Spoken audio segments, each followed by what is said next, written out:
मेरे सभी सुनने वालों को मेरा प्यार भरा नमस्ते। क्या हाल है जी आप सभी स्टूडेंट्स के? सब अच्छे हैं, सब बढ़िया, सब कुशल मंगल है। दोस्तों, आप सभी स्टूडेंट्स के एग्ज़ाम्स मई 2022 में हैं और मई 2022 एग्ज़ाम्स के लिए हमारे पास 2 महीने बचे हुए हैं। 2 महीने का टाइम पीरियड सफिशिएंट है अगर आप सिर्फ एक ग्रुप की प्रिपरेशन कर रहे हैं, और ये टाइम पीरियड थोड़ा सा कम हो जाता है अगर आप दोनों ग्रुप्स की प्रिपरेशन कर रहे हैं। अगर आप दोनों ग्रुप्स की प्रिपरेशन कर रहे हैं तो मैं उम्मीद करूंगा कि आपने पहले से अपनी प्रिपरेशन स्टार्ट कर दिया होगा, और अगर आप सिंगल ग्रुप की प्रिपरेशन कर रहे हैं तो आपने अगर प्रिपरेशन स्टार्ट कर दिया है तो बहुत अच्छी बात, नहीं किया है तो now this is high time that you should start preparing. 2 महीने का टाइम सफिशिएंट है, आराम से हो जाएगा। होली भी अब हो चुकी है, होली का त्यौहार भी पूरा हो गया है। अब हम लोगों को सीरियसली अपने एफर्ट्स डालने चाहिए for the preparation for are upcoming may 2022 examination. और इसी सिलसिले में मैं आपके साथ हूँ यहाँ पे इनकम टैक्स और जीएसटी के अमेंडमेंट्स लेके। ये सारे अमेंडमेंट्स वो अमेंडमेंट्स हैं जो इनकम टैक्स में और जीएसटी में हुए हैं और जो रेलेवेंट है for your upcoming examination of May and June 2022। याद रखिएगा, ये जो अमेंडमेंट्स अभी मैं आपके साथ आज डिस्कस कर रहा हूँ और आने वाले दिनों में मैं आपके साथ डिस्कस करूँगा, ये अमेंडमेंट्स इक्वली एप्लीकेबल हैं for all those students who are pursuing CA, CS as well as CMA. CA के वाले स्टूडेंट्स के साथ एक और चीज़, आप लोगों के लिए रिवीजन टेस्ट पेपर इशू किया गया है बाय द सी इंस्टीट्यूट। तो मैं रिवीजन टेस्ट पेपर के भी क्वेश्चंस आपके साथ डिस्कस करूंगा which are related to amendments. तो अमेंडमेंट्स और उन अमेंडमेंट से रिलेटेड आरटीपी के अंदर जो क्वेश्चंस दिए गए हैं, चाहे वो इनकम टैक्स में हो या जीएसटी में हो, वो सब मैं आपके साथ डिस्कस करूंगा। अब एक मन में बात आती है कि सर हमें अगर ये हैंडआउट चाहिए हो तो हमें हैंडआउट कैसे मिलेगा? तो हैंडआउट के लिए एक बहुत आसान तरीका है आपके पास, और वो आसान तरीका ये है कि आप गूगल पर सर्च कर लीजिएगा हमारी वेबसाइट। हमारी जो वेबसाइट है आप उसको स्टार्ट कर लीजिएगा, उसको ऑपरेट कर लीजिएगा गूगल पे। और इस बात का ध्यान रखिएगा, हमारी वेबसाइट पे हमारा जो नाम आता है वो ज्ञान गुरुकुल में CULL आता है। बहुत सारे स्टूडेंट KUL कर लेते हैं, तो ज्ञान गुरुकुल की वेबसाइट पे आ रही है। ज्ञान गुरुकुल की वेबसाइट पे जैसे ही आप आते हैं, आपको यहाँ पे ऊपर बुक्स का एक आइकन दिखाई देगा। आप बुक्स के आइकन पे क्लिक करेंगे तो आपको सबसे पहला आइकन दिखाई देता है अमेंडमेंट्स का।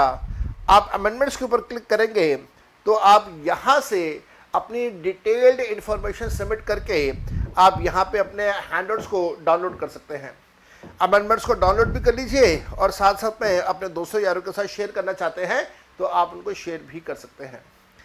कमिंग बैक, अगर हम लोग अपने सेशन पे वापस आ जाएं, तो आप अगर कभी भी मेरे को अगर अप्रोच करना चाहते हैं तो आप मेरे को अप्रोच कर सकते हैं। मेरा ये मोबाइल नंबर आप सबके पास है। मेरे 2 मोबाइल नंबर हैं जो कि आप यहाँ पे नीचे देख पा रहे हैं। मेरे नाम के नीचे 2 मोबाइल नंबर लिखे हुए हैं। एक बेसिकली एयरटेल का कनेक्शन है, दूसरा वोडाफोन का कनेक्शन है। अगर एक नंबर पर मैं अब कभी कॉल नहीं मिल पाता तो आप दूसरे नंबर पर मेरे को कॉल कर सकते हैं। साथ साथ में मैं अपनी पूरी टीम, ज्ञान गुरुकुल की पूरी टीम के साथ मिलकर संयम धीर को मुबारक देना चाहता हूं। संयम धीर हमारे स्टूडेंट हैं जिन्होंने अभी हाल फिलहाल में दिसंबर 2021 के एग्जाम के अंदर all India highest 90 marks score करे हैं। इनफैक्ट संयम धीर ने बहुत अच्छा स्कोर भी स्कोर किया है। 582 है आउट ऑफ 800 मार्क्स, लेकिन इनका रैंक नहीं आ पाया। लेकिन संयम का जो स्कोर टैक्स में है 90 मार्क्स का, this is better than the rank holders. जो टॉप रैंक होल्डर्स हैं उनके स्कोर से भी बेटर स्कोर है संयम धीर का। मेरे नॉलेज में अभी तक सिर्फ एक और स्टूडेंट है जिसके 90 मार्क्स आए हैं अपार्ट फ्रॉम संयम धीर, लेकिन 90 से ज़्यादा किसी और के हो तो मेरी नॉलेज में वो नहीं है। अगर आप में से किसी के नॉलेज में हो तो मेरे को ज़रूर बताइएगा। But as of now, because I believe this thing कि he should be the all India highest mark scorer, संयम धीर 90 out of 100 in December examination। दोस्तों, मैं अब ये सेशन आपके साथ स्टार्ट करूंगा। ये जो सेशन है इसके अंदर इनिशियली मैंने स्टार्टिंग में आपको इनकम टैक्स के सारे अमेंडमेंट्स दिए हुए हैं, और इनकम टैक्स के अमेंडमेंट के बाद बहुत सारे अमेंडमेंट्स इनकम टैक्स में हैं, और उसके बाद लगभग पेज नंबर 41 पे अगर हम लोग जाते हैं, या शायद उसके भी बाद पेज नंबर 43 पे 44 पे अगर हम लोग जाते हैं, तो कहीं ना कहीं पेज नंबर 43 के आसपास ना, हैंडआउट्स में हमारे पास पेज नंबर 37 आता है।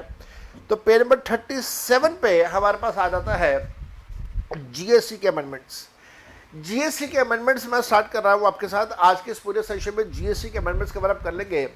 एक छोटी सी बात मैं आप सभी के साथ शेयर करना चाहता हूँ। हालांकि मैंने अपनी क्लासेस के अंदर इसके बारे में कई बार जिक्र किया है, डिस्कशन किया है, एक बार मैं सबके साथ यहाँ पे चर्चा करना चाहूँगा। दोस्तों, जब कभी भी हम लोग इनकम टैक्स की बात करते हैं या पहले ज़माने में वेल्थ टैक्स होता था उसके बारे में हम लोग बात करते थे, तो डायरेक्ट टैक्सेस में, इनकम टैक्स में, वेल्थ टैक्स में हम लोग हमेशा असेसमेंट ईयर और प्रीवियस ईयर टर्म्स यूज़ करते थे या करते हैं। लेकिन at the very same time अगर हम लोग इनडायरेक्ट टैक्सेस की बात करें, कस्टम्स की बात करें, जीएसटी की बात करें, पुराने ज़माने में सर्विस टैक्स, एक्साइज की बात करें, सेल्स टैक्स की बात करें, तो अब वहाँ पे हम लोग कभी भी इनडायरेक्ट टैक्सेस में कभी भी असेसमेंट ईयर और प्रीवियस ईयर टर्म्स यूज़ नहीं करते। यहाँ पे हमेशा जो भी हम लोग टर्म यूज़ करते हैं वो हमेशा टर्म यूज़ करते हैं एज अ फाइनेंशियल ईयर। तो इस बात का हमेशा ध्यान रखिएगा। Financial year term is use in case of indirect taxes, assessment year and previous year terms are use in case of the direct taxes. तो हम लोग यहाँ पे जीएसटी के जो अमेंडमेंट्स हैं वो डिस्कस करेंगे for the financial year 2021 and 2022।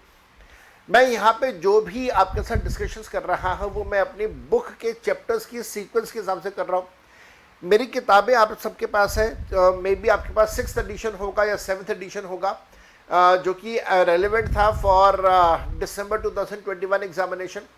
और अगर उसके बाद आप नई किताब नहीं परचेस करना चाहते, इट्स फेयर इनफ, बिल्कुल ठीक है, कोई दिक्कत नहीं है, बस ये वाले हैंडआउट्स कर लीजिएगा।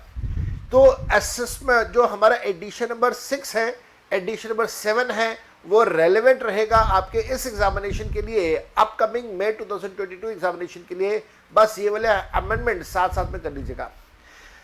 अगर आपके पास 8th एडिशन है हमारा किताब का, तो फिर 8th एडिशन के अंदर ये सारे अमेंडमेंट्स मैंने ऑलरेडी आपको दिए हुए हैं। मेरे बेटा, पहला चैप्टर जो हमारा बेसिक इंट्रोडक्शन का आता है, इस बेसिक इंट्रोडक्शन के पहले चैप्टर के अंदर किसी प्रकार का कोई अमेंडमेंट नहीं है। There is no amendment in the first chapter, and वो बड़ा लॉजिकल भी है। अगर आपको याद हो, फर्स्ट चैप्टर के अंदर मैंने हमेशा जो जेनेसिस ऑफ जीएसटी है, जो बेसिक्स ऑफ जीएसटी है, जीएसटी डिड्यूस करने के पीछे का जो हिस्टोरिकल बैकग्राउंड है, वो सारी चीज़ें मैंने डिस्कस करी हैं। तो एक प्रकार से वो हिस्ट्री है, हिस्ट्री में कभी बदलाव नहीं होता। इस वजह से चैप्टर 1 में किसी प्रकार का कोई अमेंडमेंट नहीं है। उसके बाद हमारे पास आया चैप्टर नंबर 2 जो चार्जेबिलिटी से रिलेटेड है। चैप्टर नंबर 2 जो चार्जेबिलिटी से रिलेटेड है, जिसके अंदर सेक्शन नंबर 9 प्राइमरली हम लोग यूज़ करते हैं, जहाँ पे मैं आपके साथ forward chart mechanism, reverse chart mechanism के कंसेप्ट यूज़ करता हूँ। सेक्शन 9.3, 9.4, 9.5 हम लोग डिस्कस करते हैं। तो वहाँ पे भी कोई बदलाव नहीं है, कोई चेंजेस नहीं है। आरसीएम में भी कोई चेंजेस नहीं है। अगर आपको याद हो तो मैंने हमेशा आरसीएम के प्रोविजन जो सेक्शन 9 में प्रोविजंस हैं वो मैंने हमेशा डिस्कस करे हैं along with the topic of exemptions या एग्जेम्प्टेड सप्लाईज। तो एग्जेम्पशंस या एग्जेम्प्टेड सप्लाईज में क्या क्या बदलाव है वो मैं अभी आपको बताऊंगा वो, लेकिन उसके अलावा जो सेक्शन 9 है चार्जेबिलिटी का, उसमें कोई बदलाव नहीं है। So first 2 chapters you will find there are no amendments, किसी प्रकार के कोई चेंजेस नहीं है। जो कुछ आपने बुक के अंदर पढ़ा है, जो कुछ आपने अपने हाथ से नोट्स बनाए हैं पहले 2 चैप्टर के, दे आर इक्वली एप्लीकेबल, उसके अंदर कोई बदलाव नहीं है। थर्ड चैप्टर हमारा आता है जीएसटी रजिस्ट्रेशन का। The third chapter is related to GST registration. GST registration में आप सबको बड़े अच्छे से याद होगा, हम लोग रूल नंबर 23 सेक्शन नंबर 30 करते हैं। रूल नंबर 23 सेक्शन नंबर 30 किस चीज़ से रिलेट करता है? ये रिलेट करता है इस चीज़ से कि अगर किसी का जीएसटी का रजिस्ट्रेशन कैंसिल हो गया है और वो अब उस कैंसिलेशन को रिवर्स करना चाहता है, मतलब अगर जीएसटी रजिस्ट्रेशन कैंसिल हो गया और आप उसको दोबारा से लागू करवाना चाहते हैं, रिवर्स करना चाहते हैं, तो उसके लिए आपको रिवोक करवाने के लिए एप्लीकेशन देनी होती है। ये एप्लीकेशन की बात रूल नंबर 23 और सेक्शन नंबर 30 के अंदर लिखी गई है। और यहाँ पे हम लोगों को याद है, उसके लिए हम लोगों को रिवोकेशन करवाने के लिए एप्लीकेशन देनी होती है, जिसका फॉर्म नंबर अभी आपको याद है GST REG 21, where REG stands for registration. तो रजिस्ट्रेशन फॉर्म नंबर 21 है जहां पे आपको रिवोकेशन के लिए एप्लीकेशन देनी होती है। ये जो एप्लीकेशन है, ये एप्लीकेशन कितने टाइम पीरियड में देनी होती है? आपको याद है जब आपने नवंबर दिसंबर 21 का एग्जाम दिया था तो उस समय हम लोग बार बार ये बात करते थे कि रिवोकेशन के लिए आपको एप्लीकेशन देनी होगी with in the period of 30 days from the date of the service of cancellation orders. Date of service की बात हो रही है। डेट ऑफ सर्विस का मतलब आपको याद है, मैंने आपको बताया था डेट ऑफ सर्विस का मतलब होता है जिस समय वो ऑर्डर्स डिलीवर हो जाते हैं टू द एसएससी। तो delivery of the date, delivery date वहां से 30 डेज का टाइम पीरियड आपके पास होता है, आप रिवोकेशन के लिए अप्लाई कर सकते हैं।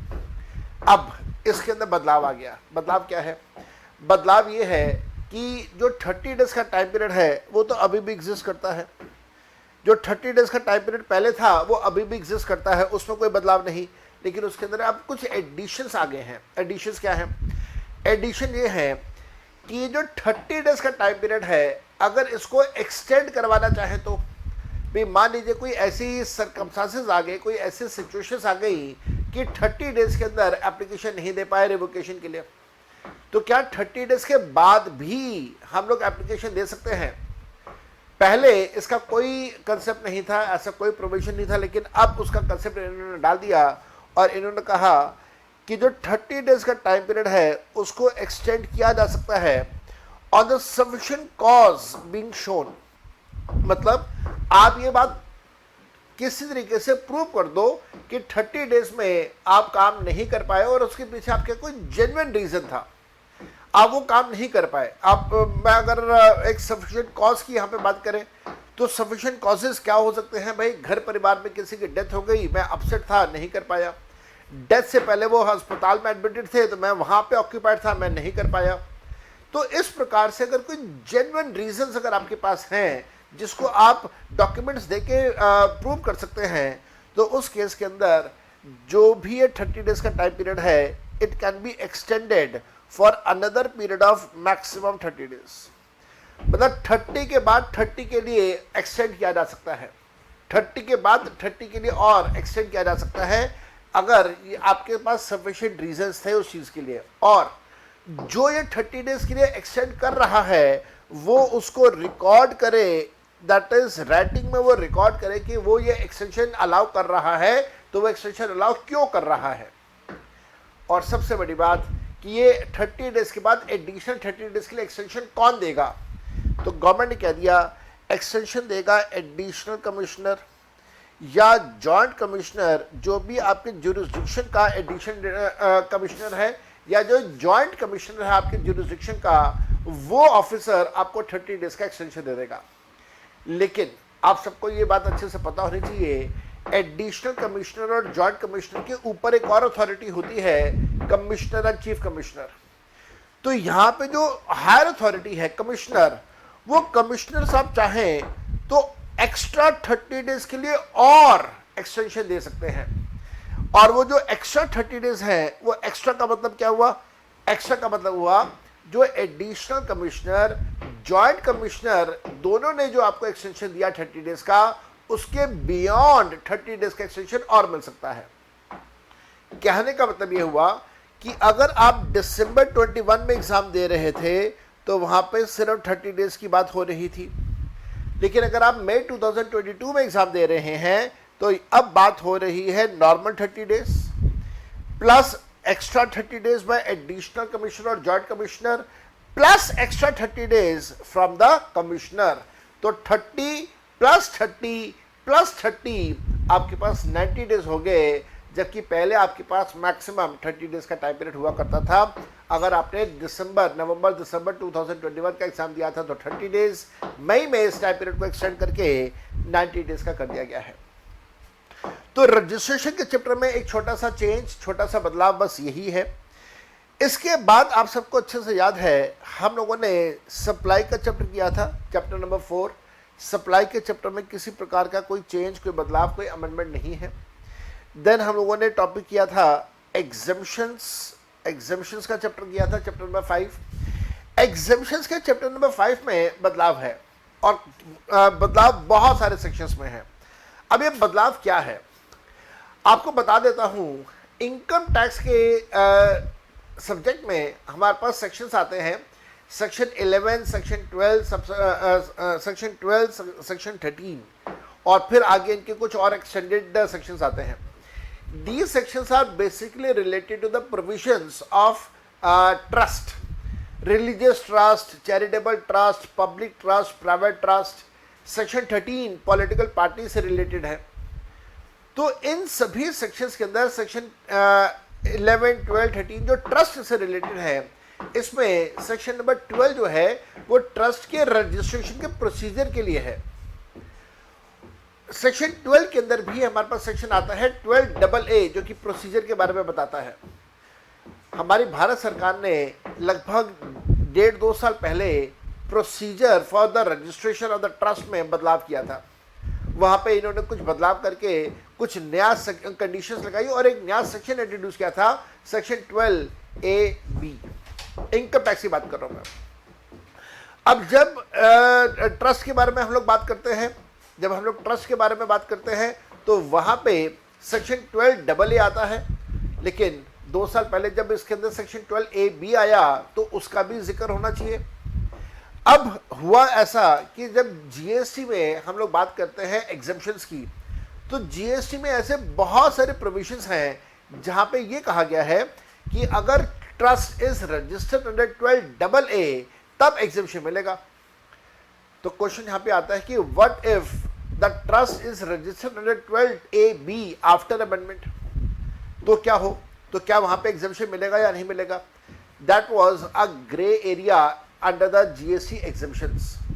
तो अब इन्होंने ये किया है जीएसटी एग्जेम्पशंस में जहां जहां पे सिर्फ 12AA लिखा हुआ था वहां पे 12AA के साथ में 12AB भी जोड़ दिया है। और ये कौन कौन सी ट्रांजैक्शंस में हुआ, ये कौन कौन सी एंट्रीज में हुआ, आप उसको ध्यान से देखिएगा। सबसे पहली एंट्री नंबर 1 है। सबसे पहली एंट्री नंबर 1 है जो कि रिलेट करता है entities which are registered under 12AA of the income tax act. अब देखो 12AA है तो व्हाट अबाउट 12AB, तो अब इन्होंने 12AB को भी इसके अंदर इंक्लूड कर दिया है।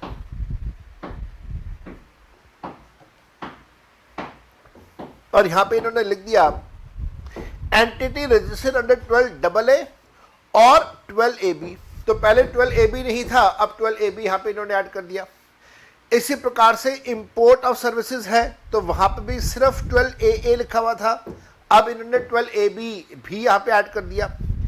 इसी प्रकार से अगर ओल्ड एज होम्स के बारे में याद करो आप, उसके बारे में बात करें, जो एंट्री 9D है वहां पे भी लिखा हुआ था ओनली सेक्शन 12AA, लेकिन अब वहां पे भी 12AA के साथ में 12AB इन्होंने ऐड कर दिया है। देन हमारे पास सेक्शन नंबर एंट्री नंबर 13 आ रहा था। Entry number 13 was related to the religious activities. Religious activities का एंट्री नंबर 13 में वहां पे भी यही बात हो रही थी कि अगर कोई gurdwara temple is registered under 12AA तो 12AA के साथ में अब इन्होंने 12AB यहाँ पे ऐड कर दिया है। बाकी अगर आप देखें बाकी सारी चीज़ें एज इट इज़ हैं, जो पहले थी वो अब भी हैं, लेकिन सिर्फ सेक्शन में एक्स्ट्रा सेक्शन ऐड होता जा रहा है। रिहेबिलिटेशन प्रोफेशनल्स का जो सेक्शन एंट्री नंबर 74A था उसके अंदर 12AA के साथ में 12AB और इन्होंने जोड़ दिया। देन इसी प्रकार से ट्रेनिंग और कोचिंग इन रिक्रिएशनल एक्टिविटीज, यहाँ पे भी 12AA के साथ में 12AB इन्होंने जोड़ दिया। हाँ, यहाँ तक तो ये हमारे पास अमेंडमेंट्स हैं। तो मतलब अमेंडमेंट्स का मतलब सेक्शंस में इन्होंने चेंज किया। 12AA के साथ में सेक्शन 12AB इन्होंने साथ में जोड़ दिया। लेकिन अब आगे की कहानी देखिए, एक हमारे पास एंट्री था एंट्री नंबर 9AA। ये एंट्री नंबर 9AA बेसिकली ये बता रहा था हमें कि जो under 17 FIFA world cup India में ऑर्गेनाइज होना था। आपको शायद ये याद होगा FIFA world cup under 17 boys का, लड़कों का under 17 FIFA world cup India में ऑर्गेनाइज हुआ था कोरोना आने से पहले। और if I am not mistaken तो ये शायद 2018 की बात है, 18-19 की बात है। And FIFA was very happy with the way the whole event was organise in India, और it was one of the most successful events. और फीफा ने ये भी उनके स्टैटिस्टिक्स में था कि जितने goal FIFA under 17 world cup के में हुए जो इंडिया में ऑर्गेनाइज हुआ था, उतने गोल कभी भी किसी भी और वर्ल्ड कप में नहीं हुए थे। तो उस सेंस में this was very successful world cup. And फिर फीफा ने गर्ल्स का वर्ल्ड कप भी, अंडर 17 गर्ल्स वर्ल्ड कप भी इंडिया में ऑर्गेनाइज करवाने का विचार बनाया था। लेकिन फिर कोविड आ गया, कोविड आया तो कोविड की वजह से वो वर्ल्ड कप इंडिया में हो नहीं पाया, तो बार बार उसको पोस्टपोन किया जा रहा था। तो जब वो वर्ल्ड कप पोस्टपोन हो रहा था तो इस एंट्री की जो सिग्निफिकेंस थी वो कहीं ना कहीं ख़त्म होती जा रही थी with a change in dates. तो हमारी भारत सरकार ने एक बड़ा अच्छा काम कर दिया। इन्होंने कहा कि अब अंडर 17 वुमेन वर्ल्ड कप 2020 जो इंडिया में ऑर्गेनाइज होना था, 2020 में ऑर्गेनाइज होना था, लेकिन कोविड आया, उसकी वजह से स्पोर्ट्स इवेंट्स कैंसिल हुए। अभी हम लोग 2022 के ऑलमोस्ट मार्च के मंथ में हैं और अभी तक अनाउंसमेंट नहीं है कि ये इंडिया में कब होगा। होगा तो सही, लेकिन कब होगा इसके बारे में नहीं पता। आपको याद है ओलंपिक्स भी पोस्टपोन हुए, ओलंपिक्स भी एक साल पोस्टपोन हुए। ऐसे आपको याद होगा T20 क्रिकेट वर्ल्ड कप भी पोस्टपोन हुआ। अभी रिसेंटली जो T20 वर्ल्ड कप खत्म हुआ वो T20 वर्ल्ड कप बेसिकली 2020 का वर्ल्ड कप था, जो अभी हुआ था 2021 में हुआ था। और इस साल का 2022 का वर्ल्ड कप तो अक्टूबर में होना है। तो आप ऐसा समझिए कि एक साल के अंदर 2 बार वर्ल्ड कप हो गया T20 का। उसके पीछे कारण कोविड का, कि पुराने वाला पेंडिंग था, वो उसको रीशेड्यूल किया तो वो हुआ, और जो 2022 का होना था वो तो होना ही है। ऑस्ट्रेलिया में होगा इस बार, मेरे ख्याल से अक्टूबर के मंथ में है।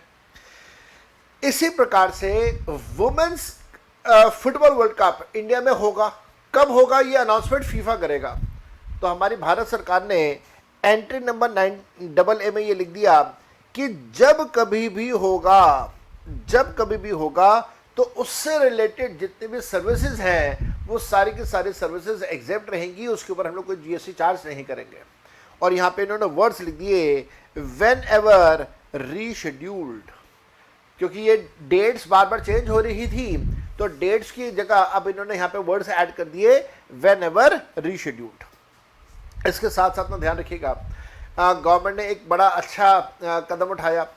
जब बॉयज़ का under 17 FIFA world cup India में हुआ था तो उस समय इन्होंने फुटबॉल स्टेडियम्स के अंदर जाने के लिए जो टिकट्स चार्ज होती हैं और टिकट का जो पैसा चार्ज होता है उसके ऊपर GST माफ़ कर दिया था।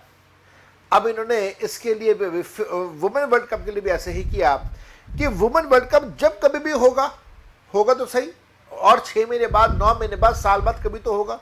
जब कभी भी वुमेन वर्ल्ड कप इंडिया में होगा उससे रिलेटेड जो भी एडमिशन की जो फीस चार्ज होगा, एडमिशन का मतलब जो एंट्री टिकट का अमाउंट चार्ज होगा, उसके ऊपर हम लोग कोई GST चार्ज नहीं करेंगे। और उससे रिलेटेड इन्होंने नई एंट्री नंबर 82B इंसर्ट कर दिया है।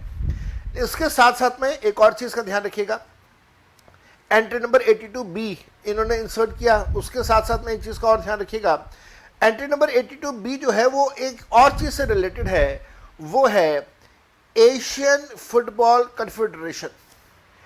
जैसे फीफा वर्ल्ड कप है वैसे ही एशियन कंट्रीज का अपना फुटबॉल का भी एक टूर्नामेंट है, वो भी इंडिया में होस्ट होना है। तो उसके लिए एंट्री नंबर 9AB इन्होंने इंसर्ट किया, और एंट्री नंबर 9AB के अंदर इन्होंने लिखा, ध्यान से पढ़ेगा, services which are provided by और services provided to Asian Football Confederation AFC and the subsidiaries directly or indirectly related to any event under AFC Women's Asia World Cup 2022 to be hosted in India। तो 2022 में Asian world cup, Asian confederation का जो cup है या जो tournament है वो भी इंडिया में होना है, उससे रिलेटेड जो सर्विसेज होंगी वो भी एग्जेम्प्ट है।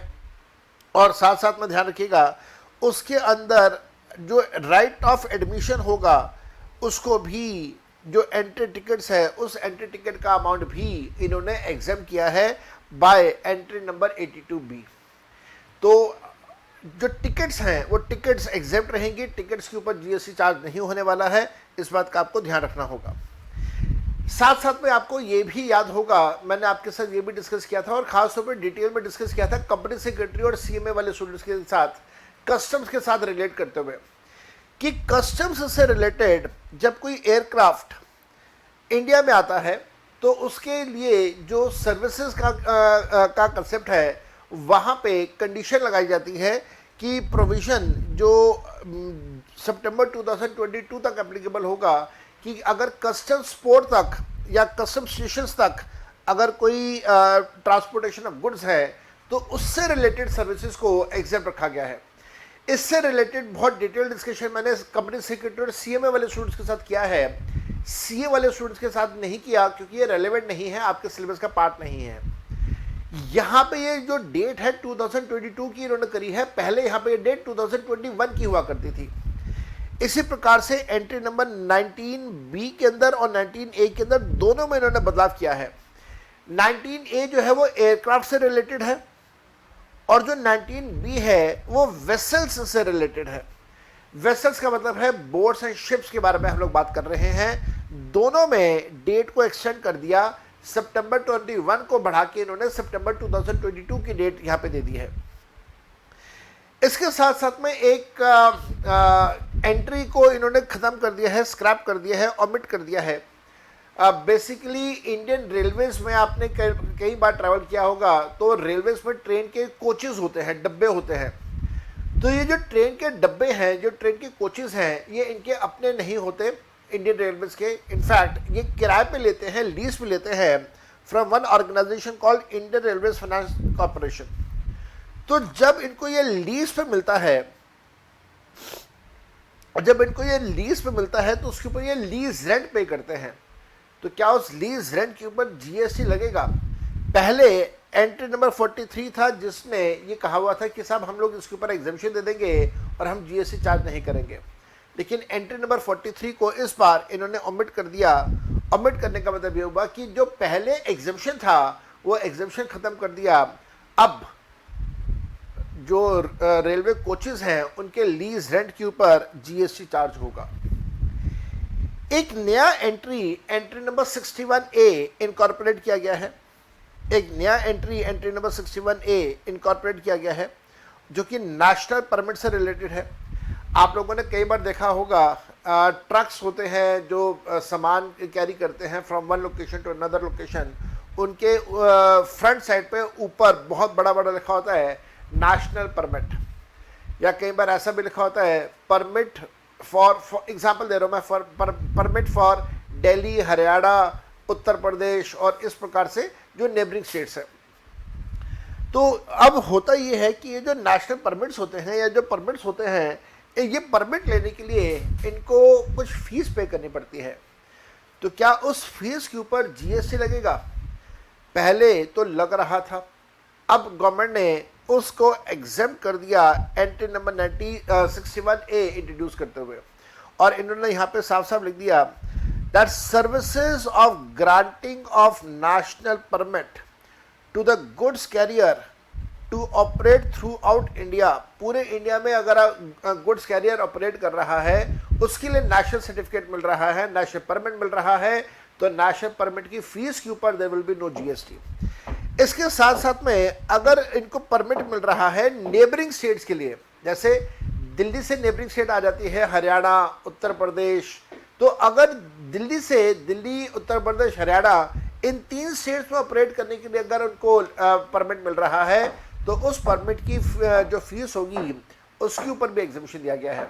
और ध्यान देना, मैंने ये दिल्ली, हरियाणा, उत्तर प्रदेश आपके लिए सिर्फ एग्जाम्पल के तौर पर इस्तेमाल किया है कि एक पर्टिकुलर स्टेट और उस स्टेट की जो नेबरिंग स्टेट्स हैं वहाँ पे ऑपरेट करने के लिए अगर आपको परमिट मिल रहा है तो उस परमिट की फीस को भी एग्जाम किया गया है, उसके ऊपर भी जीएसटी चार्ज नहीं होगा।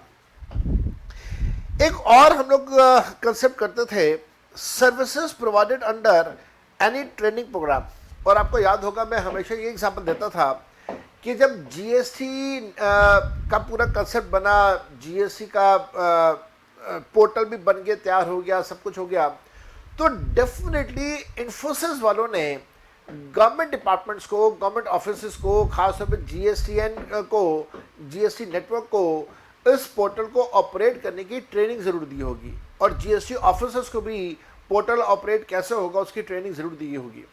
और किसने दी होगी? इन्फोसिस ने दी होगी। और इन्फोसिस ने ट्रेनिंग देने के लिए कोई ना कोई पैसा भी चार्ज किया होगा, फ्री में तो किया नहीं होगा, चाहे वो पैसा उनके इनिशियल कॉन्ट्रैक्ट के अंदर ही मेंशन हो, लेकिन होगा तो सही। तो कंसेप्ट यहाँ पे ये था कि अगर कोई ऐसा ट्रेनिंग प्रोग्राम है जहाँ पे सारा का सारा पैसा गवर्नमेंट दे रही है, टोटल एक्सपेंडिचर ट्रेनिंग का अगर गवर्नमेंट बियर कर रही है, तो वो जो सर्विस है उसके ऊपर जीएसटी नहीं लगेगा, एग्जेम्प्ट रहेगा। इसके अंदर इन्होंने बदलाव कर दिया। जो पहले टोटल एक्सपेंडिचर था जहां पे हम लोग 100% एक्सपेंडिचर की बात कर रहे थे, अब इन्होंने बदलाव करके कर दिया कि अगर कोई ऐसा प्रोग्राम है जहां पे 75% या 75% से ज़्यादा of the total expenditure central government या स्टेट गवर्नमेंट या यूनियन टेरिटरी या कोई यूनियन टेरिटरी एडमिनिस्ट्रेशन अगर बियर कर रहा है, तो फिर उसके ऊपर जीएसटी चार्ज नहीं होगा। तो बदलाव क्या हुआ? पहले ये था कि 100% एक्सपेंडिचर गवर्नमेंट करे। पहले प्रोविजन ये था कि ट्रेनिंग के ऊपर 100% खर्चा गवर्नमेंट करे, और अब इन्होंने ये कर दिया कि ट्रेनिंग के ऊपर गवर्नमेंट का खर्चा हो 75% या 75% से ज़्यादा, तब उसका एग्जम्पशन दिया जाएगा। 75% से कम का खर्चा अगर गवर्नमेंट कर रही है तो एग्जम्पशन नहीं होगा, वहाँ पे फिर जीएसटी चार्ज होगा। एक और जो हमेशा से मेरे को थोड़ा सा परेशान करता रहा कंसेप्ट, परेशान इसलिए करता रहा क्योंकि as a student of the subject जो मेरी एक अंडरस्टैंडिंग बनती है वो थोड़ी सी अलग थी as compare to what our C institute was doing, और मैं हमेशा थोड़ा सा अनकंफर्टेबल फील करता रहा। अब ये जो पोजीशन है अनकंफर्टेबल वाली, वो वाली पोजीशन को सेटल डाउन किया by one of the judgements of Madras high court, and thank God बिल्कुल वैसा ही जजमेंट आया जैसा मेरा पहला थॉट प्रोसेस चल रहा था। जो मेरी सोच चल रही थी बिल्कुल उसी को सपोर्ट करते हुए मद्रास हाईकोर्ट की एक जजमेंट आई है। कहाँ पे है वो जजमेंट अभी बताऊंगा मैं आपको। बिल्कुल इसी तरीके से अब एक और परेशानी है। इनकम टैक्स में नए सेक्शंस आए हैं 194Q, वहां पे भी ये परेशानी है। उसको जब हम लोग रिलेट करते हैं टीसीएस के साथ section 206C sub section 1H, तो वहां पे भी ये परेशानी है। मेरी अंडरस्टैंडिंग कुछ है, सी इंस्टीट्यूट की अंडरस्टैंडिंग कुछ और है, लेकिन मैं फिर यही बात बोलूँगा कि आप अगर दोनों अंडरस्टैंडिंग्स एग्जाम में लिख सको तो बहुत अच्छा है, लिख देना। अदरवाइज एक से आपका काम ज़रूर चल जाएगा, फुटनोट डाल के आप अपना काम चला सकते हैं। अब मन में बात आती है कि सर आप इतनी बात कर रहे हो तो किस चीज़ से रिलेटेड बात कर रहे हो, कौन सी अंडरस्टैंडिंग की बात कर रहे हो? तो आइए वो कौन सी अंडरस्टैंडिंग है ज़रा वो देखते हैं, उसके बारे में ज़रा समझने की कोशिश करते हैं। अंडरस्टैंडिंग था ये वाला, अनइनकॉर्पोरेटेड बॉडीज जो क्लब्स हैं, क्लब्स वाली की बात कर रहे हैं, या आरडब्ल्यूज जो होते हैं हमारे गली मोहल्ले के अंदर, जहाँ पे दिल्ली में मैं रहता हूँ वहाँ पे भी हमारा एक RWA बना हुआ है, रजिस्टर्ड RWA है। तो RWA के बारे में हम लोग बात कर रहे हैं, और इस तरह से और सारी चीज़ें। जैसे उदाहरण के तौर पे RWA की बात करता हूँ मैं, हमारे जो पूरा ब्लॉक है जहाँ पे मैं रहता हूँ वहाँ पे पूरा एक ब्लॉक है, और हमारे ब्लॉक के अंदर 99 मकान आते हैं। तो शालीमार बाग नाम की एक जगह आती है दिल्ली में, मैं वहाँ पे रहता हूँ, और शालीमार बाग के अंदर एक ब्लॉक है AH के अंदर 99 मकान है, AH 1 से लेकर 99 तक। अब ये जो 99 मकान है, इन 99 मकानों का अपना एक RWA रेसिडेंट वेलफेयर एसोसिएशन बना हुआ है, और ये जो रेसिडेंट वेलफेयर एसोसिएशन है ये हर महीने इन 99 परिवारों से एक फिक्स्ड अमाउंट चार्ज करता है महीने का। उसके बदले में सर्विसेज भी देता है बहुत सारी। क्या सर्विसेज हैं? सर्विसेज हैं कि भाई हमारी जो 3 गलियां हैं, तीनों गलियों के अंदर 24 घंटे के वॉचमैन है।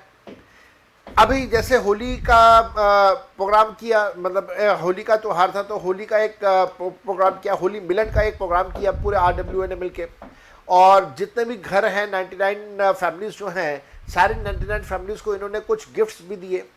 इसी प्रकार से दिवाली पे भी कुछ प्रोग्राम्स ऑर्गेनाइज होते हैं। तो इस तरह से सारी चीज़ें, तो इनके लिए पैसा भी खर्च होता है। अब जब पैसा खर्च होता है तो वो उस पैसे के लिए हर फैमिली से 1000 रुपीज़ पर फैमिली का वो पैसा चार्ज किया जाता है, पर मेंबर का वो पैसा चार्ज किया जाता है। ठीक हो गया जी। नाउ द इशू राइजेस कि क्या ये जो 1000 रुपीज़ का अमाउंट हमारे RWA चार्ज कर रहा है, क्या ये टैक्सेबल होगा या एग्जेप्ट रहेगा? तो ध्यान रखिएगा, ये पैसा एग्जेप्ट रहेगा, ये पैसा टैक्सेबल नहीं होगा। क्यों नहीं होगा? वो इस वजह से नहीं होगा क्योंकि जब हम लोग एंट्री नंबर 77 देखते हैं, पढ़ते हैं, तो वहां पे ये कहा गया है कि जब रेसिडेंट वेलफेयर सोसाइटीज हैं, RWA हैं, तो वहां पे 7500 रुपीज पर मंथ पर मेंबर तक का पैसा एग्जेप्ट रहेगा। 7500 रुपीज, 7500 रुपये तक का ये अमाउंट एग्जेप्ट रहेगा। हमारे RWA तो सिर्फ 1000 रुपये लेता है, बहुत सारे RWA तो बहुत सारे पैसा लेते हैं। खास तौर पे जो मल्टी स्टोरी बिल्डिंग्स वाले जो सोसाइटीज होती है, वहां पे पार्किंग का अलग से चार्ज किया जाता है, क्लब्स का अलग से पैसा लगता है, सिक्योरिटीज का अलग से लगता है, वाटर बूस्टर पंप का अलग से चार्ज लेते हैं, लिफ्ट मेंटेनेंस का अलग से चार्ज लेते हैं, जो जनरेटर है उसके अलग से चार्ज करते हैं, करते कराते क्यूमुलेटिव अमाउंट कई बार 8-8, 9-9, 10-10 हज़ार रुपये हो जाता है। अब क्वेश्चन यहाँ पे ये है कि RWA अगर आपसे पैसा चार्ज कर रहा है और वो पैसा 7500 रुपये से कम का है, जैसे हमारी सोसाइटी में 1000 रुपये है, तो क्या वो एग्जेम्प्ट रहेगा? आज से दिन से एग्जेम्प्ट रहेगा। अब क्वेश्चन आता है कि साहब मान लीजिए अगर ये 9000 हो जाए तो क्या करें? अब हैरानगी की बात यह है, हमारा सी इंस्टीट्यूट कहता है कि अगर 9000 हो जाए तो पूरा 9000 को आप टैक्सेबल कर देंगे। 7500 से ज्यादा होते ही आप पूरा पैसा टैक्सेबल कर देंगे। बल्कि मेरी सोच ये नहीं थी, मेरी सोच ये थी कि 9000 अगर है तो उसमें से 7500 रुपीज एग्जाम करके 1500 रुपये को टैक्सेबल करना चाहिए। अब मैं जब अपनी क्लासेस में पढ़ा रहा था तो मैं दोनों व्यूज करवाता था। मैं कहता था देखो साहब मेरे हिसाब से ऐसा होना चाहिए, लेकिन हमारे सी इंस्टीट्यूट ने ऐसा किया हुआ है। तो अगर आपने एग्जाम में नंबर लेके आने हैं तो सी इंस्टीट्यूट के हिसाब से कर लेना, और अगर आपको अदरवाइज सब्जेक्ट की अंडरस्टैंडिंग करनी है तो फिर वैसे कर लेना जैसा मैं करवा रहा हूं। तो स्टूडेंट्स भी परेशान होते थे, और कई स्टूडेंट जो समझदार थे वो दोनों व्यूज को लेकर चलते थे, एग्जाम के अंदर दोनों व्यूज लिख के आते थे। और अभी रिसेंट पास्ट में से रिलेटेड क्वेश्चंस भी आए हुए थे एग्जाम में। अब ये मैटर मद्रास हाईकोर्ट ने रिजॉल्व किया। केस का नाम आया, अभी कुछ टाइम पहले का केस है, greenwood owners association. Greenwood owners association के केस में मद्रास हाईकोर्ट ने ये बात डिसाइड कर दिया कि अगर अमाउंट 7500 रुपीज से ज़्यादा हो जाए पर मेंबर तो आप 7500 रुपीज तक एग्जेम्प्ट रखेंगे, और जो एक्सेस होगा 7500 का आप सिर्फ वो एक्सेस को टैक्सेबल करेंगे। उदाहरण के तौर पे अगर 9000 रुपीज का अमाउंट होगा तो 9000 में से 7500 एग्जेम्प्ट करते हुए आप 1500 रुपये के अमाउंट को टैक्सेबल करेंगे। तो एग्जेम्प्ट रहेगा 7500 रुपीज और टैक्सेबल रहेगा 1500 रुपीज। और यही अंडरस्टैंडिंग मेरी भी चल रही थी, जबकि सी इंस्टीट्यूट कहता था ना, अगर 7500 से ज्यादा हुआ तो पूरा 9000 को हम लोग टैक्सेबल करेंगे। मद्रास हाईकोर्ट ने अब एक रूलिंग दे दिया, केस का नाम याद कर लेना, ग्रीनवुड ओनर्स एसोसिएशन। और मद्रास हाईकोर्ट की इस रूलिंग को आपने करके जाना है। अगर एग्जाम में क्वेश्चन आ गया, अगर एग्जाम में क्वेश्चन आ गया तो फिर आप वही काम करना कि साहब 9000 रुपीज पूरा टैक्सेबल होता है as per the understanding of C institute. But high court का रूलिंग है, मद्रास हाईकोर्ट का रूलिंग है, केस का नाम लिख देना कि 7500 रुपीज तक का अमाउंट एग्जाम करके एक्स्ट्रा 1500 रुपये को हम लोग टैक्सेबल करेंगे। मैं थोड़ा सा हैरान रहा, मैं वेट करता रहा कि जब सी इंस्टीट्यूट अपना अमेंडमेंट्स का बुकलेट देगा तो उस अमेंडमेंट के बुकलेट के अंदर मद्रास हाईकोर्ट का इस केस को कवर करेगा। for a reason only known to C Institute, they have skipped this High Court ruling. ये बहुत इंपॉर्टेंट रूलिंग है, इसको स्किप कैसे किया उन्होंने, मेरी समझ के बाहर है। मैंने फिर सोचा चलो कोई बात नहीं, अमेंडमेंट्स में हो सकता है स्किप हो गया हो सकता है आरटीपी के अंदर क्वेश्चन डाल दें इसका। Again to my surprise RTP में भी इसका कोई चर्चा नहीं है। तो कहने का मतलब यह है कि see institute has kept mum on this issue for a reason which is known only to the C Institute। तो मैं ये चाहूंगा कि मेरे सारे स्टूडेंट जो भी मेरे को इस समय सुन रहे हैं, आप लोग सब इसको जरूर करके जाइएगा रूलिंग को। मद्रास हाईकोर्ट की रूलिंग आपने छोड़ना नहीं है। केस का नाम बार बार याद कर लेना, ग्रीनवुड ओनर्स एसोसिएशन, ये RW है, RW का कंसेप्ट है। एक चीज और मैं बार बार आपसे कह रहा हूं, इस वीडियो को एक बार लाइक जरूर कर दीजिए, सब्सक्राइब का बटन दबा दीजिए, अपने दोस्तों के साथ इस वीडियो को शेयर कर दीजिए। जैसे आपको फायदा हो रहा है बाकी को भी फायदा होने दीजिए। मूविंग ऑन, एंट्री नंबर 77 हम लोगों ने यहाँ पे किया। उसके बाद और हमारे पास कौन कौन से चैप्टर्स हैं जहाँ पे कोई अमेंडमेंट्स नहीं है। मैंने आपको कहा जीएसटी में बहुत कम अमेंडमेंट्स हैं, इनकम टैक्स में ढेर सारे अमेंडमेंट्स हैं। अगर हम लोग वैल्यू ऑफ सप्लाई की बात करें, जो चैप्टर नंबर 6 है, section number 15 transactional value, section 15(1), 15(2), 15(3) no amendments. मैं सी इंस्टीट्यूट से बार बार ये रिक्वेस्ट कर रहा हूँ, मैंने एक दो बार उनको मेल्स भी किए हैं इससे रिलेटेड, और इसके साथ साथ में मैंने एक दो प्लेटफॉर्म पे भी, जब सी इंस्टीट्यूट का प्लेटफॉर्म था वहाँ पे भी मैंने ये आवाज़ उठाई है। अभी जब इलेक्शंस हो रहे थे दिसंबर के महीने में, तो कुछ जो सेंट्रल काउंसिल के कैंडिडेट्स या रीजनल काउंसिल के कैंडिडेट्स आते थे, तो उनके साथ भी ये बात डिस्कस करा था कि जीएसटी का जो सिलेबस है उसके सिलेबस में रिस्ट्रक्चरिंग की ज़रूरत है। जीएसटी एग्जेम्पशंस, इतने सारे एग्जेम्पशंस हैं, वो सारे एग्जेम्पशंस करवाने की या स्टूडेंट को पढ़ने की ज़रूरत ही नहीं है। आपको बता देता हूं, शायद आप लोगों को इसके बारे में नहीं पता होगा, जिस ज़माने में, पुराने ज़माने में, आज से 5 साल पहले, 6 साल पहले, जब सर्विस टैक्स का टॉपिक हुआ करता था हमारे सिलेबस में, तो एग्जेम्पशंस की एक बहुत बड़ी लिस्ट, नेगेटिव लिस्ट तो सर्विस टैक्स में भी गिवन थी। तो ऐसा नहीं था कि सारी एग्जेम्पशन सर्विस टैक्स की हमारे सिलेबस का पार्ट था। इट वॉज नेवर सो। ये तो सिर्फ जीएसटी आने के बाद हमारे सिलेबस का पार्ट बना। तो पुराने ज़माने में सी इंस्टीट्यूट क्या करता था, एग्ज़ाम से पहले 6 महीने पहले, 8 महीने पहले, एग्ज़ाम से पहले ये बता देता था कि जितनी भी एग्जेम्प्टेड सर्विसेज हैं उनमें से, या जितनी भी टैक्सेबल सर्विसेज हैं फॉर दैट मैटर, उनमें से हम सिर्फ ये वाली सर्विसेज जो है आपके लिए एग्जेम्प्ट रखेंगे, या फॉर दैट मैटर हम लोग टैक्सेबल रखेंगे और आपके सिलेबस का पार्ट रहेगा। तो हर बार ये लोग 5 सर्विसेज का नाम देते थे और सिर्फ वो 5 सर्विसेज हमारे सिलेबस का पार्ट था। कभी कभार वो 5 को बढ़ा के 8 कर देते थे, लेकिन बाकी सारी सर्विसेज पढ़ने की जरूरत नहीं थी। मैंने बार बार सी इंस्टीट्यूट से रिक्वेस्ट किया, मैं आज फिर आप सबके माध्यम से उनसे रिक्वेस्ट कर रहा हूं, जीएसटी एग्जेम्पशन में इस बार फिर से ऐसे ही कर दीजिए। हर बार एग्जाम से पहले बता दीजिए कि कौन सी 5, कौन सी 6, कौन सी 8 सर्विसेज हैं जो एग्जेम्प्टेड सर्विसेज है, सिलेबस का पार्ट है। सारी सर्विसेज करने की कोई जरूरत ही नहीं है, कुछ करवा दीजिए, बाकी छोड़ दीजिए। अब ऐसा करने से क्या होगा, स्टूडेंट का टाइम बचेगा, और जब स्टूडेंट का टाइम बचेगा तो उसको ज़्यादा इंपॉर्टेंट चीज़ें पढ़ा दी जाए। जैसे जीएसटी में वैल्यूएशन जब हम लोग करते हैं, तो एज ऑफ नाउ, आज की डेट में हमारे सिलेबस में सिर्फ मॉनेटरी वैल्यूएशन हमारे सिलेबस का पार्ट है, सेक्शन 15(1), 15(2), 15(3) ट्रांजैक्शन वैल्यू। लेकिन जहां पे consideration, non monetary consideration involve हो, तो क्या करें, वो हमारे सिलेबस का पार्ट ही नहीं है। जहां पे वैल्यूएशन रूल्स आ जाते हैं, वो हमारे सिलेबस का पार्ट ही नहीं है।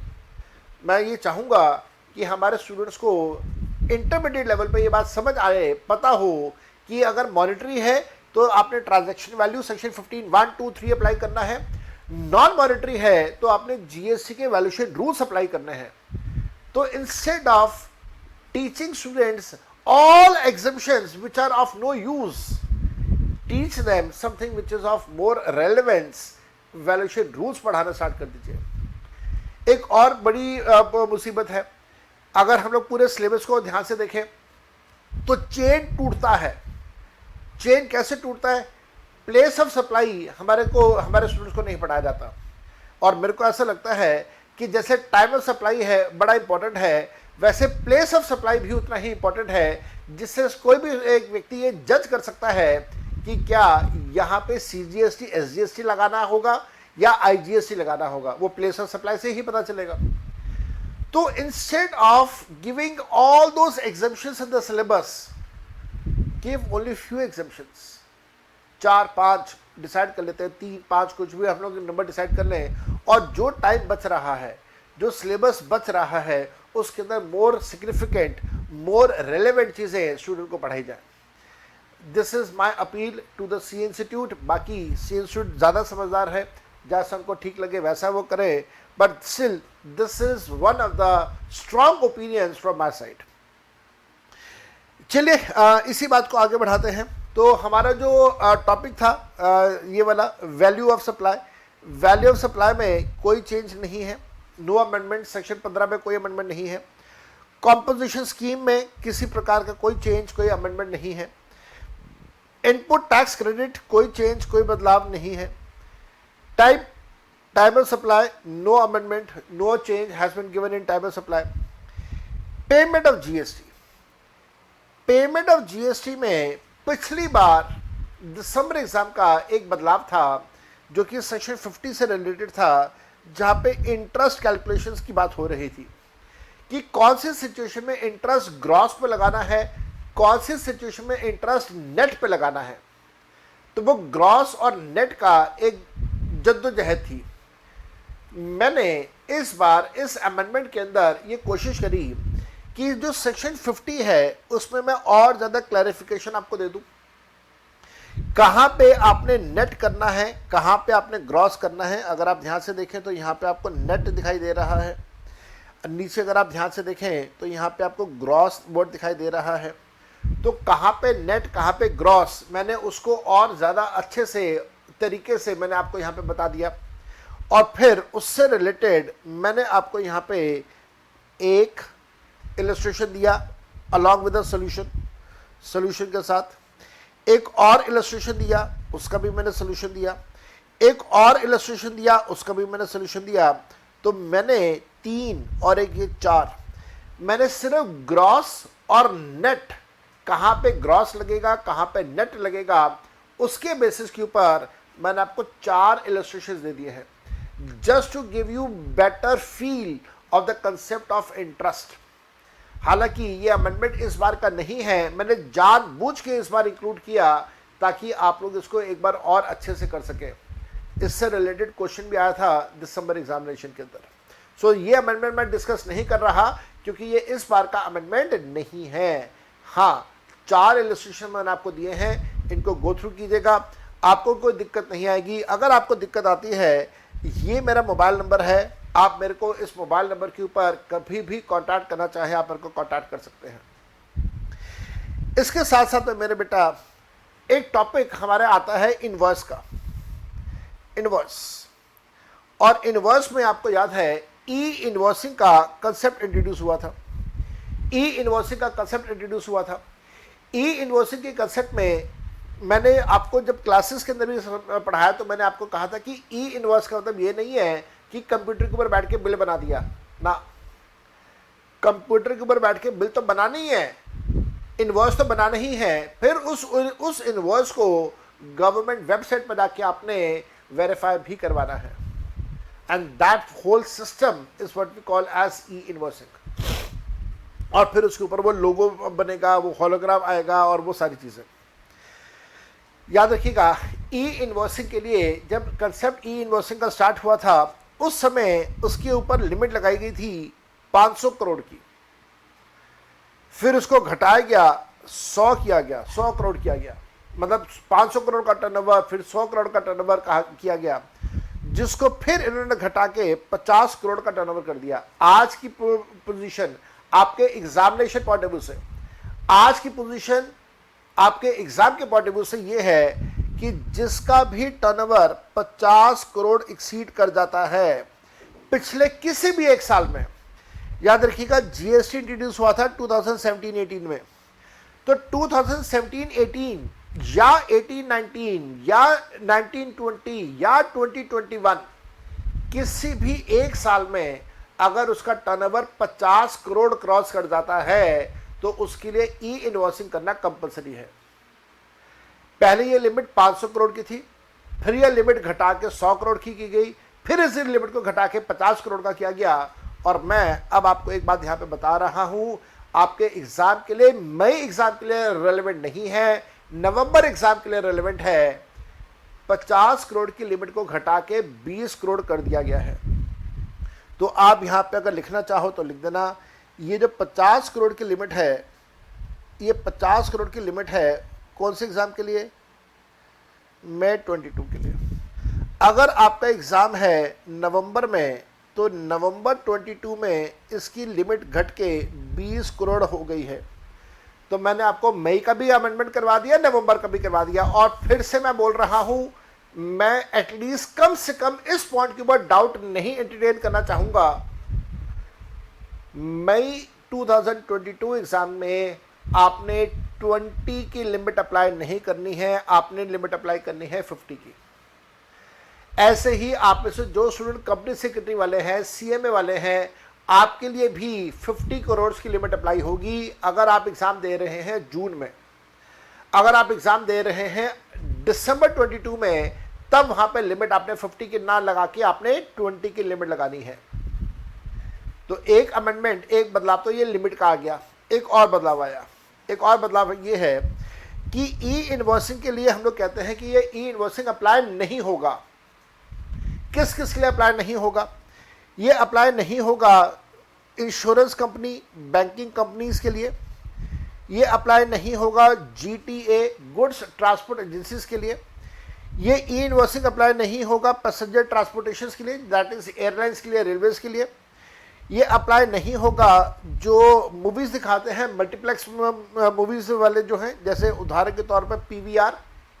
और आपको याद होगा, मैंने हर बार जब भी ये पीवीआर का जिक्र आया, मैंने पीवीआर का फुल फॉर्म भी आपको बताया, और पीवीआर का जो बैकग्राउंड है वो भी मैंने पूरा आपको बताया। अजय बिजली की कहानी बताई, वो ऑस्ट्रेलिया गया था, वहाँ पे एक विलेज रोड शो नाम की कंपनी हुआ करती थी, और so on.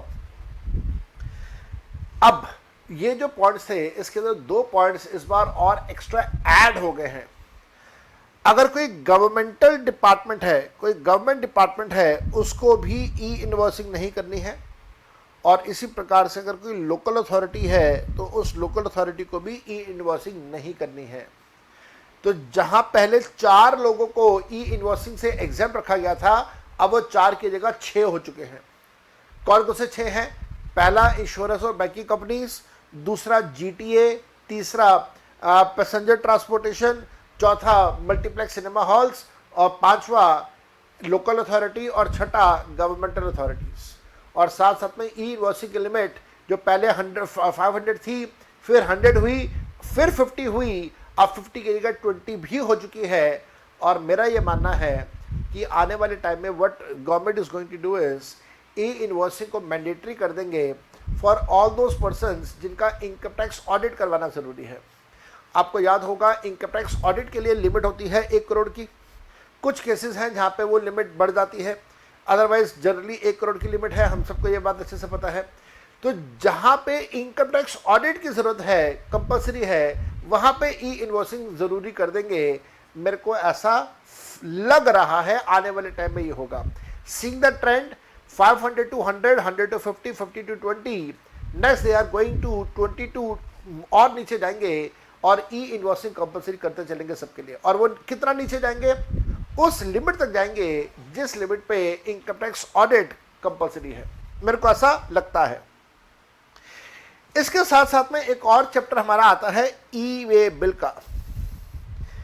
E way bill के बारे में आपको याद है, मैंने बड़े अच्छे तरीके से आपको एक बात बताई है, जहाँ पे रेडियो फ्रीक्वेंसी का एक वो सिस्टम है और वो सब कुछ, उसको हम लोगों ने रिलेट किया। जो कार्स के ऊपर फास्ट टैग्स लगते हैं, वो भी कुछ रेडियो फ्रीक्वेंसी से रिलेटेड, और ई वे बिल से रिलेटेड तमाम बातें मैंने आपके साथ डिस्कस करी थी। एक पॉइंट था इसके अंदर हमारे पास ई वे बिल में, जो कि रूल नंबर 138E का था। और पॉइंट ये था, रूल नंबर 138E का पॉइंट हमारे पास ये था कि कुछ केसेस में ई वे बिल जनरेट करने पर रिस्ट्रिक्शन लगा दी जाती है, कुछ केसेस में ई वे बिल जनरेट करने की रिस्ट्रिक्शन लगा दी जाती है। और वो हमारे पास एक कंसेप्ट आता था कि अगर आपका जीएसटी नंबर सस्पेंड हो गया है, अगर आपका जीएसटी नंबर सस्पेंडेड है, तो फिर उस केस में आप ई वे बिल जनरेट नहीं कर सकते। अब प्रॉब्लम यहाँ पे ये है कि गवर्नमेंट बेसिकली उन लोगों को कंट्रोल में करना चाह रही थी जो लोग आउटवर्ड सप्लाई करते हैं और अपनी रिटर्न्स प्रॉपर्ली सबमिट नहीं करते हैं, उनको कंट्रोल करने की कोशिश हो रही थी। उनका अगर जीएसटी सस्पेंड हो जाता है तो वहां पे उनको ब्लॉक किया जाए ई वे बिल जनरेट करने से। लेकिन language of the law was in a manner कि जहां पे ये समझ आ रहा था कि अगर ई वे बिल अगर जीएसटी सस्पेंड हो गया है तो फिर कोई भी व्यक्ति ई वे बिल जनरेट नहीं कर पाएगा, ना एज अ सप्लायर, ना एज अ रिसीवर, ना एज अ ट्रांसपोर्टर। अब इन्होंने एक प्रकार से क्लैरिफिकेशन दिया, काइंड ऑफ अ क्लैरिफिकेशन। और क्या है वो क्लैरिफिकेशन, ध्यान से देखिएगा क्या लिखा हुआ है। गवर्नमेंट ने अमेंडमेंट किया 138E जो रूल नंबर है उसके अंदर, और गवर्नमेंट ने कहा द सस्पेंडेड जीएसटी नंबर, जो जिसका जीएसटी नंबर सस्पेंडेड है, can get e way bill generated as a recipient और एज अ ट्रांसपोर्टर। चाहे आपका जीएसटी नंबर सस्पेंडेड है लेकिन आप गुड्स को रिसीव कर रहे हैं, you are the receiver not the provider, not the supplier, you are the receiver और you are the transporter, still you can generate e way bill. तो फिर ई वे बिल की ब्लॉकिंग कब है, ध्यान से पढ़ेगा, इसके नीचे लिख के दिया है the suspended GST number cannot generate e way bill as a supplier. और मेरे को ऐसा लगता है कि ओरिजिनल इंटेंट भी गवर्नमेंट का यही था, लेकिन लैंग्वेज इस तरीके से थी जहां पे क्लैरिफिकेशन नहीं आ रहा था। तो kind of a clarification government ने दिया कि ई वे बिल हम लोग ब्लॉक कर देंगे सप्लायर के लिए, लेकिन रिसीवर का अगर जीएसटी नंबर सस्पेंडेड है तो हम लोग ई वे बिल उसका ब्लॉक नहीं करेंगे। In other words, the E way bill generation facility is blocked only for the outward movement of goods of a registered person who is not eligible for e-way bill generation as per rule number 138E. E-way bills can be generated in respect of inward supplies of the said registered persons. तो ये एक clarification आ गया। अब बड़ी समझदारी की बात हुई, बड़ी अच्छी बात हुई, और वो ये हुई कि हमारा जो अभी इस बार का आरटीपी आया, उस आरटीपी के अंदर इस टॉपिक से रिलेटेड इन्होंने एक क्वेश्चन भी डाल दिया। ये जो क्वेश्चन डाला वो क्वेश्चन मैं आपको दे रहा हूं अलॉन्ग विद द सॉल्यूशन। ध्यान से पढ़ेगा, आरटीपी ऑफ मई 2022 में इन्होंने क्या क्वेश्चन डाला है। मेरी हैंडआउट का इलस्ट्रेशन नंबर 16 है, आरटीपी 22 का क्वेश्चन है। मिस्टर एस, वहां पे पूरा नाम लिखा हुआ था, मेरे ख्याल से सुभाष नाम लिखा हुआ था, मैंने सुभाष को एस कर दिया है। Mr. S, a trader registered in GST in Delhi, is engaged in the wholesale business of toys for kids. तो एक टॉयज फॉर किड्स का डीलर है जिसका नाम है सुभाष या फिर एस।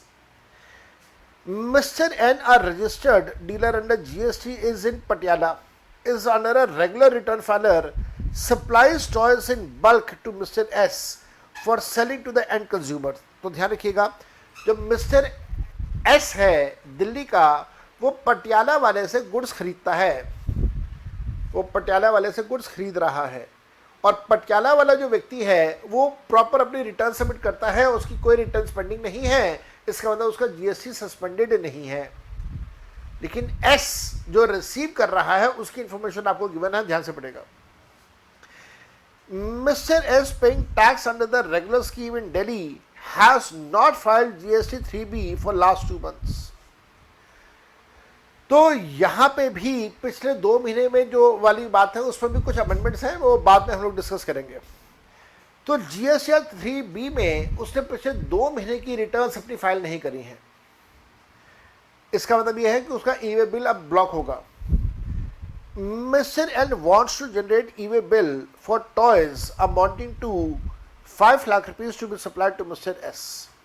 अब बात यहाँ पे ये आ रही है कि जो मिस्टर एस है क्या वो सप्लायर है या रिसीवर है।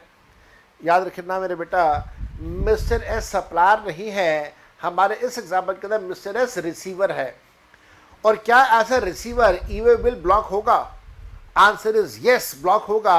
अगर हमारा एग्जाम दिसंबर 21 का था तो हमारा आंसर है नो, ब्लॉक नहीं होगा। हमारा एग्जाम मई 22 में है, अमेंडमेंट आ गया है। सो अमेंडमेंट ये कहता है कि रिसीवर का अगर ई-वे बिल ब्लॉक है तो वो स्टिल अगर उसका जीएसटी नंबर सस्पेंडेड है तो ई-वे बिल उसका ब्लॉक नहीं होगा, वो स्टिल अपना ई-वे बिल लेके अपना काम कर सकता है। आगे की बात ध्यान से पड़ेगा। Mr J of Jammu Mr अच्छा एक वर्ड मिस हो गया। Also Mr J of Jammu is approach by Mr S for purchasing toys amounting to 75,000 rupees for the purpose of return gift on the sons gift birthday party. तो अब एक व्यक्ति है जे of Jammu, उसने दिल्ली के एस को अप्रोच किया और एस को कहता है कि साहब मैं अपने बेटे के बर्थडे पार्टी के रिटर्न गिफ्ट के लिए आपसे कुछ सामान खरीदना चाहता हूं। तो ध्यान रख देना, आप 3 लोग इन्वॉल्व हो गए। मिस्टर एस जो दिल्ली का है वो पटियाला वाले से गुड्स ले रहा है और जम्मू वाले को गुड्स दे रहा है। और एस जो है दिल्ली का जो सुभाष है, एस है, उसका जीएसटी ब्लॉक है क्योंकि उसने 2 महीने की अपनी 3B रिटर्न फाइल नहीं करी है। अब क्वेश्चन यहाँ पे ये आएगा कि क्या पटियाला वाले से वो गुड्स रिसीव कर सकता है, और दूसरा क्वेश्चन आएगा क्या जम्मू वाले को क्या वो गुड्स दे सकता है। तो ध्यान रखना, जम्मू वाले को देना है, पटियाला वाले से लेना है। क्वेश्चन एग्जाम में पूछता है, examine with reference to the provision of GST law whether Mr N Mr S can generate an e-way bill. N generate करेगा किसके? एस के लिए। तो एस रिसीवर है, आंसर इज यस, वो जनरेट कर सकता है। मिस्टर एस ने जम्मू वाले को देना है, एस सप्लायर बन गया, सप्लायर वाले को ब्लॉक कर दिया, supplier as a supplier e-way bill generate नहीं हो सकता। और यही इन्होंने यहाँ पे आंसर में भी लिख के दिया है, ध्यान से देखिएगा। E-way bill generation is blocked in case of movement of goods which is made by S to Mr J as it is an outward supply movement of goods of Mr. S who has not filed GST or 3B for past 2 months। November exam में amendment है, यहाँ पे 2 months की जगह 1 month हो जाएगा, बाद में डिस्कस करेंगे। और साथ साथ में ध्यान रखना, ऊपर की अगर हम लोग बात करें तो there will be no restriction in generating e-way bill by Mr N as Mr N who is making the outward supply of the goods is a regular return filer. और जो मिस्टर एन है वो e-way bill generate कर सकता है जहां पे receiver mister S है, लेकिन Mr S as a supplier e-way bill generate नहीं कर सकता। तो ई-वे बिल का एक अमेंडमेंट, एक ज़रूरी अमेंडमेंट करके जाना। आरटीपी के अंदर भी क्वेश्चन डाल दिया, एग्जाम के अंदर क्वेश्चन आने की चांसेस बहुत ब्राइट चांसेस हैं, बहुत ज़्यादा ब्राइट चांसेस हैं। और इसके साथ साथ में हमारे पास जीएसटी का लास्ट चैप्टर है, जीएसटी रिटर्न्स का। जीएसटी रिटर्न्स का लास्ट चैप्टर है। जीएसटी रिटर्न्स में एक रिटर्न हमारे पास आती है एनुअल रिटर्न। आपको याद होगा एनुअल रिटर्न से रिलेटेड बहुत सारे इश्यूज थे। सेक्शन नंबर 44, रूल नंबर 80 और एनुअल रिटर्न से रिलेटेड बहुत सारे इश्यूज थे जहां पे ऑडिट भी करवाना होता था। चार्टर्ड अकाउंटेंट और कॉस्ट मैनेजमेंट अकाउंटेंट ऑडिट भी कर सकते थे। कंपनी सेक्रेटरी वालों को वहां पे भी ऑडिट करना अलाउ नहीं किया था। अब एनुअल रिटर्न जो पहले कंपलसरी था अब वो कंपलसरी नहीं रहा, और साथ साथ में ऑडिट करवाना भी कंपलसरी नहीं रहा। तो अब एनुअल रिटर्न का जो सेक्शन 44 है वो सारा का सारा दोबारा तरीके से, नए तरीके से लिखा गया है। ये नया सेक्शन 44 क्या कहता है, एनुअल रिटर्न से रिलेटेड है। इसको भी आप मार्क कीजिएगा एज वेरी वेरी इंपॉर्टेंट, और मिस मत कीजिएगा, इसे जरूर करके जाएगा, इंपॉर्टेंट है। यहाँ पे हम लोग एक सेल्फ सर्टिफिकेशंस की बात करेंगे, रिकंसिलेशन स्टेटमेंट की बात करेंगे। ऑडिट नहीं होगा, ऑडिट नहीं होगा। तो ध्यान से करना, 3 अलग अलग लिमिट्स आपके पास आएंगी। कुछ लिमिट्स में क्या है, कुछ में कुछ और है, कुछ में कुछ और है, तो इस सेक्शन को ध्यान से करना। Who has to file annual return? Annual return किसने फाइल करनी है? एनुअल रिटर्न फाइल करनी है every dealer who is a normal dealer और who is a dealer following composition scheme. तो कॉम्पोजिशन स्कीम वाला हो तो भी एनुअल रिटर्न आएगा, और अगर कोई नॉर्मल डीलर होगा जो कॉम्पोजिशन स्कीम फॉलो नहीं कर रहा, वहां पे भी एनुअल रिटर्न आएगा। याद रखिएगा, एनुअल रिटर्न नहीं फाइल करनी है, एक्सेप्ट लिख दिया, एनुअल रिटर्न फाइल नहीं करनी है input service distributor ISD, NRTP non resident taxable person, casual taxable person, कोई भी ऐसा व्यक्ति जो टीडीएस कर रहा है या टीसीएस कर रहा है अंडर जीएसटी, उनके लिए एनुअल रिटर्न का कंसेप्ट नहीं है, बाकी सबके लिए है। एनुअल रिटर्न का कंटेंट क्या होगा, उसके अंदर क्या लिखना होगा? एनुअल रिटर्न के अंदर, एनुअल रिटर्न के अंदर बेसिकली एक सेल्फ अटेस्टेड रिकंसिलिएशन स्टेटमेंट होगा। ये एक एनुअल रिटर्न जो है ये self attested, self certified reconciliation statement होगा, जहां पे वो ये बताएगा कि साहब मैंने जितनी जीएसटी की वैल्यू डिक्लेयर करी है अपनी रिटर्न के अंदर, उसको मैं बिल्कुल रिकंसाइल कर रहा हूं अपने ऑडिटेड फाइनेंशियल स्टेटमेंट्स के साथ में। तो जितना टर्नओवर मैं अपनी ऑडिटेड इनकम टैक्स स्टेटमेंट्स में दिखा रहा हूं, आईटीआर में दिखा रहा हूं, उतना ही मैं अपनी जीएसटी के टर्नओवर में भी दिखा रहा हूं। और उससे रिलेटेड एक सेल्फ अटेस्टेशन, एक सेल्फ सर्टिफिकेशन आपने देना है, रिकंसिलिएशन स्टेटमेंट देनी है। पहले ऐसा नहीं होता था, अब इन्होंने ऐसा कर दिया है। इसके साथ साथ में ध्यान रखिएगा, ये सेल्फ अटेस्टेशन या सेल्फ सर्टिफाइड रिकंसिलिएशन स्टेटमेंट की जरूरत नहीं पड़ेगी अगर ये टर्नओवर 200 लाख से कम है, लेकिन 200 लाख से ज़्यादा है, 200 लाख से ज़्यादा है और 500 लाख से कम है। अच्छा, अब मन में बात आती है, सर 200 लाख से भी कम हो जाए तो क्या करें? अगर 200 लाख से कम का टर्नओवर हो जाए तो फिर तो बिल्कुल भी नहीं करना। अगर 200 लाख और 500 लाख के बीच में हो तो सरकार ने आपको ऑप्शन दे दिया, भाई करना चाहो करना कर लो, ना करना चाहो ना करो। लेकिन 500 लाख से ज़्यादा का टर्नओवर हो जाए तो कंपलसरी है आपको ये अटेस्टेशन करना ही करना है, सेल्फ अटेस्टेशन करना ही करना है। अब ये सेल्फ सर्टिफाइड कॉपी जो है, मैं रिपीट कर देता हूं, 200 लाख से कम का turnover not required to be done. Between 200 lakh and 500 lakh मर्जी है, करना चाहो कर लेना, ना करना चाहो ना करना। और उसके साथ साथ में अगर 500 लाख से ज़्यादा हो जाए तो फिर वहाँ पे कंपलसरी है, आपको करना ही करना है। अच्छा, अब इस बात का भी ध्यान रखिएगा, जब कभी भी कानून के अंदर कोई ऑप्शन दे दी जाए कि भाई ये तुम्हारी मर्जी है, करना चाहो करो, ना करना चाहो ना करो, जब ऑप्शन दे दिया जाए, मर्जी दे दिया जाए, तो बड़ी ऑब्वियस सी बात है फिर कोई भी व्यक्ति वो काम नहीं करेगा। तो आप एक तरह से ये कह सकते हो कि अगर टर्नओवर 500 लाख से कम का है तो फिर एनुअल रिटर्न की कोई ज़रूरत नहीं है। ये चीज़ हमने यहाँ पे लिखा है, एक बार दोबारा से पढ़ लीजिए। एनुअल रिटर्न की जरूरत कब पड़ेगी? However self certified reconciliation statement is not required if the turnover is greater than 200 lakh rupees but less than or equal to 500 lakh rupees। एक प्रकार से ऑप्शनल है, करना चाहो कर लो, ना करना चाहो ना करो। 200 लाख से कम पे तो करने की बिल्कुल भी ज़रूरत नहीं है। ये रिटर्न कैसे सबमिट होगी? आप सबको अच्छे से पता है कि रिटर्न हमेशा इलेक्ट्रॉनिकली सबमिट होती है, कोई भी रिटर्न मैन्युअली सबमिशन में नहीं होता, तो यहाँ पे भी इलेक्ट्रॉनिक रिटर्न होगी। इसके साथ साथ में कौन सा फॉर्म यूज़ करना है? कोई भी एक नॉर्मल एसएससी जो नॉर्मल सप्लायर है वो फॉर्म 9 यूज़ करेगा, और जो व्यक्ति कॉम्पोजिशन स्कीम फॉलो कर रहा है वो 9A यूज़ करेगा। अब 9A के बाद भी फॉर्म है 9B, 9C, 9D, वो मैं आपके साथ डिस्कस नहीं कर रहा क्योंकि वो सिलेबस का पार्ट नहीं है। इनपुट सर्विस डिस्ट्रीब्यूटर है, मैं सिलेबस का पार्ट नहीं है, मैं क्यों डिस्कस करूँ उसे? तो इस वजह से मैं यहाँ पे 9 और 9A ही डिस्कस कर रहा हूँ, बाकी के फॉर्म में डेलिब्रेटली जानबूझ के डिस्कस नहीं कर रहा। They are not the part of our intermediate syllabus. Due date, annual return कब सबमिट करनी है? ड्यू डेट क्या है? रूल नंबर 80 में कहा गया है ड्यू डेट विल बी अगले साल का 31 दिसंबर। जैसे अभी हम लोग मार्च 2022 में हैं, ये वाला क्लास में मार्च 2022 में रिकॉर्ड कर रहा हूँ। 31 मार्च 2022 को हमारा फाइनेंशियल ईयर 21-22 खत्म हो जाएगा।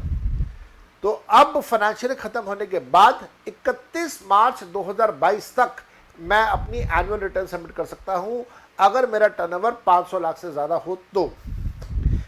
साथ साथ में ध्यान रखना, इस ड्यू डेट को एक्सटेंड करने का कोई सब प्रोविजन नहीं है। अगर गवर्नमेंट एक्सटेंड करना होगा तो कोई स्पेशल ऑर्डर्स पास करके स्पेशल प्रोसीजर फॉलो करते हुए ड्यू डेट को एक्सटेंड किया जा सकता है, लेकिन एज ऑफ नाउ कोई भी ड्यू डेट को एक्सटेंड करने का प्रोविजन कानून के अंदर नहीं रखा गया है। और ड्यू डेट क्या है? 31 दिसंबर। इसके साथ साथ में ध्यान रखिएगा, जैसे मैं अभी एग्जेम्पशंस के बारे में आपसे बात कर रहा था, तो एग्जेम्पशंस की लिमिट्स क्या हैं? First provision section 44, notified class of registered person shall be exempted. अब ये नोटिफाइड क्लास क्या है? As per the notification number 31 of 2021, a registered person whose aggregate turnover in the financial year 2021 is less than or equal to 200 lakhs is exempted from filing of annual return। तो जिसका भी 2020-2021 में turnover 200 lakh से कम था, उसको return file नहीं करनी है। अभी थोड़ी देर पहले मैं ये आपको बता रहा था। Registered person whose aggregate turnover in the financial year 18-19 and in the year 19-20 is greater than 200 lakhs, less than 500 lakhs, is also not required to file the annual return. And the registered person whose aggregate turnover in any of the financial year, पीछे के जितने साल हैं, किसी भी साल में अगर टर्नओवर 500 लाख क्रॉस कर जाता है तो एनुअल रिटर्न फाइल करना उसके लिए ज़रूरी हो जाता है, कंपलसरी हो जाता है। और इसके साथ साथ में एक और बात का ध्यान रखिएगा कि एनुअल रिटर्न फाइल नहीं करना होगा, एग्जेम्प्ट कर दिया जाएगा। किसके लिए? ऐसा कोई भी सेंट्रल गवर्नमेंट का डिपार्टमेंट, स्टेट गवर्नमेंट का डिपार्टमेंट, लोकल अथॉरिटी हो जिसके अकाउंट्स का ऑडिट किया जाता है by the controller and auditor general of India. अगर सीएजी अकाउंट्स का ऑडिट कर रहा है तो उस डिपार्टमेंट के लिए भी एनुअल रिटर्न फाइलिंग एग्जेम्प्ट कर दिया गया है। लो मेरे बेटा, जीएसटी से रिलेटेड ये सारे अमेंडमेंट्स हैं जो मैंने पिछले 1 घंटे के अंदर आपके साथ डिस्कस कर दिए हैं। I wish you best of luck and happy learning and best of luck for your upcoming May 2022 examination. और आने वाले दिनों में मैं अब आपके साथ इनकम टैक्स के अमेंडमेंट्स भी करूंगा। बस एक बात का ध्यान रखिएगा, आपसे जो दरख्वास्त है, रिक्वेस्ट है कि प्लीज़ वीडियो को लाइक कर दीजिए, सब्सक्राइब कर दीजिए चैनल अगर अभी तक आपने सब्सक्राइब नहीं किया है। आने वाले दिनों में मैं आपको बाकी के अमेंडमेंट्स भी करवा दूंगा। आज के लिए यहाँ तक, bye bye and enjoy yourself.